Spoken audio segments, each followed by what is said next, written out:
Welcome to Timeless Learning, the channel where we teach in-demand tech skills that never go out of style. Before we jump in, make sure you like, subscribe, and turn on notifications, so you'll always catch our next big lesson on data, tech, and the future of work.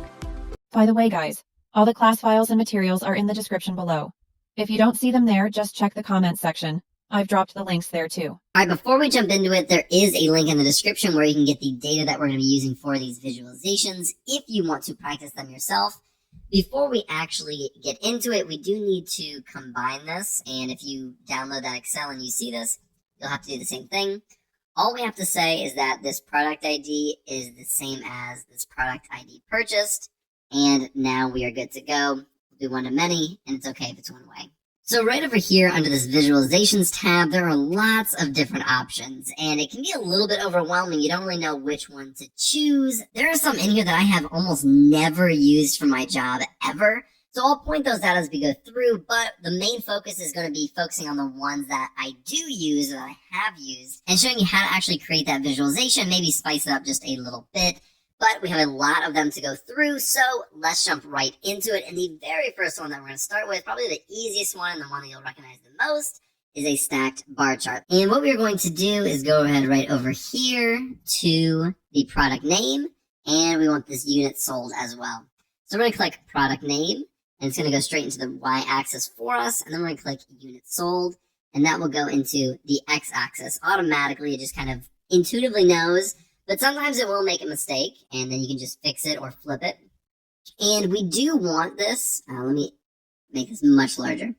We do want this to be a little bit more color-coded. That is what this legend is down here. So what we're going to do is drag this product name down to the legend. And now we have each product as its own color. And in previous videos, we have gone through and looked at some of these visual and general options that you have when you're actually creating these visualizations, but we're going to do some of them while we're in here as well. So we're just going to go down here, we're going to choose data labels, and we're going to shrink that. And if you go higher, the higher you go, the less you see. So if you want all of them all the way down to the green, we're going to go right about there, and we're going to make it smaller. So now we can go ahead and click anywhere outside of that visualization, and now we can create a new one. If we had just kept it like this, where we were still interacting with this visualization and we clicked on a different one, it would have then changed our visualization completely, which we don't want. So let's hit Control Z, click out of it, and now we can create a new one. Let's go right over here to this 100% stacked column chart. I'm going to click on it, drag it over here, and make it much larger. And we're going to come right over here to this customer information, and we're going to click on Customer. And then we're going to go up to unit sold and click on unit sold. And we want to break these out. And so basically what this is doing is it's breaking it out by each of these shops. And we can see the total of what they're buying, the units sold. But we want to see exactly what products make up this percentage, or this 100%.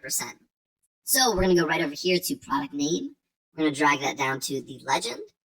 And as you can see, now we have each of these products, and each of the products is up here. So this backpack, we can see the backpack right here, backpack right here, and right here. And we can see which customer is buying what percentage of their purchases. So for this Prep for Anything prepping store, they have a very large percentage, 40% is duct tape.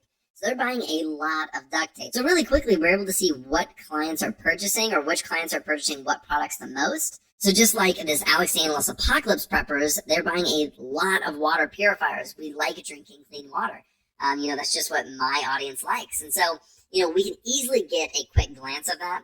Again, we're going to go in here. I tend to like putting these data labels on here. That's just what I preference. So, something like this. It looks nice. It looks clean. We can always go back and change these names, which we'll do for this one. So we're going to go over here. We'll go to title. We'll go down to the text, and we'll do customer purchase, breakdown. Pretend I'm really good at spelling. And we're going to do it just like that. We'll get out of there. So now we have customer purchase breakdown, and that looks really nice. It's a good visualization, and we're going to bring that right over here. We're going to have a lot on the screen, so I may have to make them smaller or larger to fit everything. All right, so let's go on to our next one. Another really common visualization is this one right here, which is the line chart. And the line chart is great, especially when you're using things like dates. I have found this one to be the best, and a lot of people use this as well. So we're going to go right over here and click on date purchased, and then units sold. And on the x-axis, you can see it's broken up by year, quarter, month, and day. So we don't want to do it that high level. We only have 3 months of data in here. So we're going to get rid of the year. We're going to get rid of the quarter. And then we at least have this. And let's break it out, because right now we're looking at all of the units sold. So we're going to drag the product name right down here to the legend. And now it breaks it out by the actual product. And for each month in January, February, or March, you can follow these products and see how they did in each of those months. And if we wanted to, we can come right over here to the filter on the product name, and we could filter it by maybe the top 3. So let's do multi-tool survival knife, the nylon rope, and the duct tape. And we can have it just like this, and you can do those for any product that you want.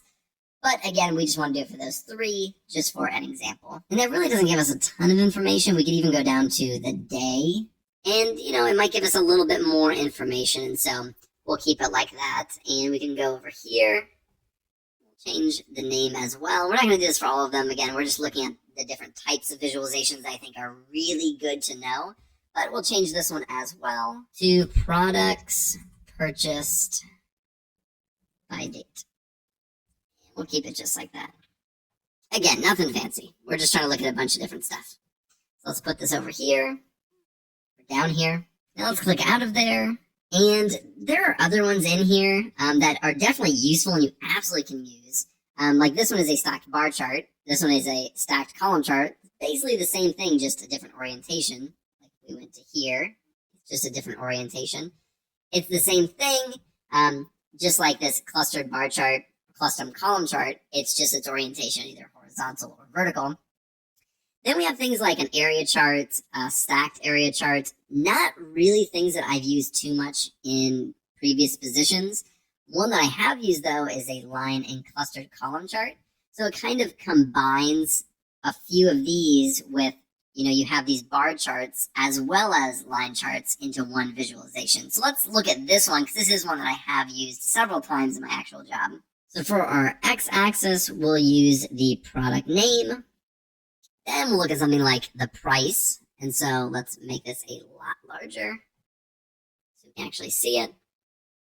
So now we have the price, and now we can look at something like the production cost, and that can be our line y-axis. So now we're looking at the price of it, how much someone is actually paying for it, and then we're looking at how much it's costing us to actually produce that product. And so really quickly at a glance, you can kind of see that it's around the halfway to 2/3 point on most of these. You can see that the production cost is always lower than the actual price because, of course, we're out here to make a profit on these products. So let's minimize this one. We're going to put this one right down here.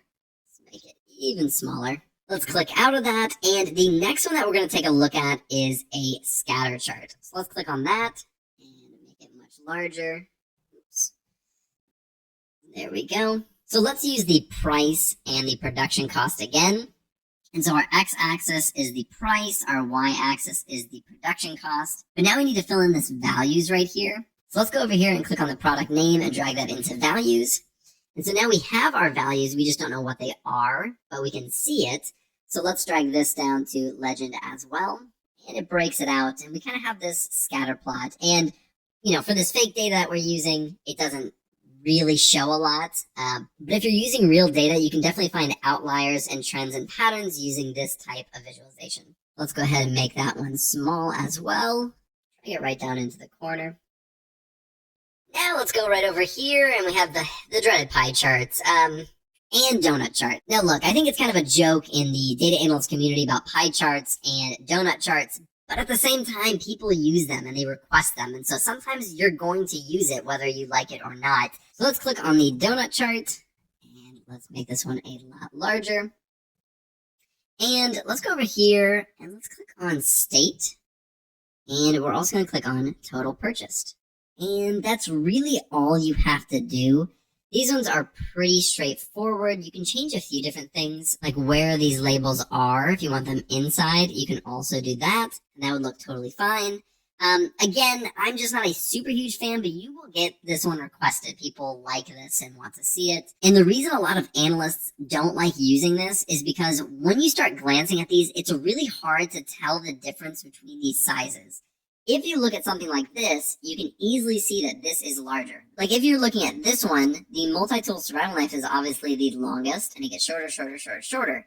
But when you start getting in here, it's really hard to approximate the size. I would not be able to tell the difference between this 5.63, 5.78, 7.72. I would not be able to tell really the difference between these or kind of the difference between them very easily.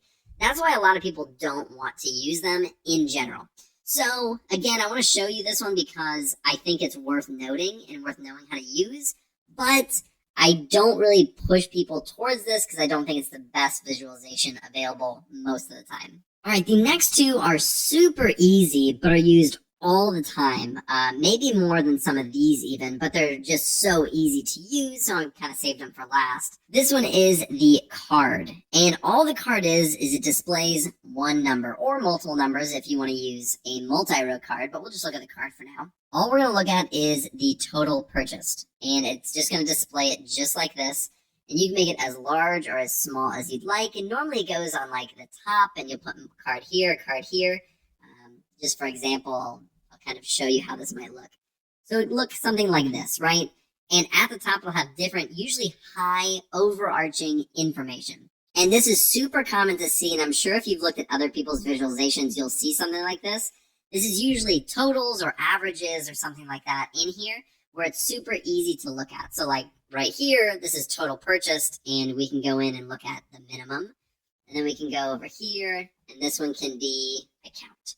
And so it gives us a lot of information just at a really quick glance. And then we have all of our more in-depth, colorful visualizations that kind of have more information than just a single piece like the card does. And then the very last one that I'm going to show you is this one right here, which is the table. And this one is obviously extremely popular. It's like a little Excel table. And we can go in here and we can get the customer, wherever that is. And then we'll also get the units sold. And this is what it looks like.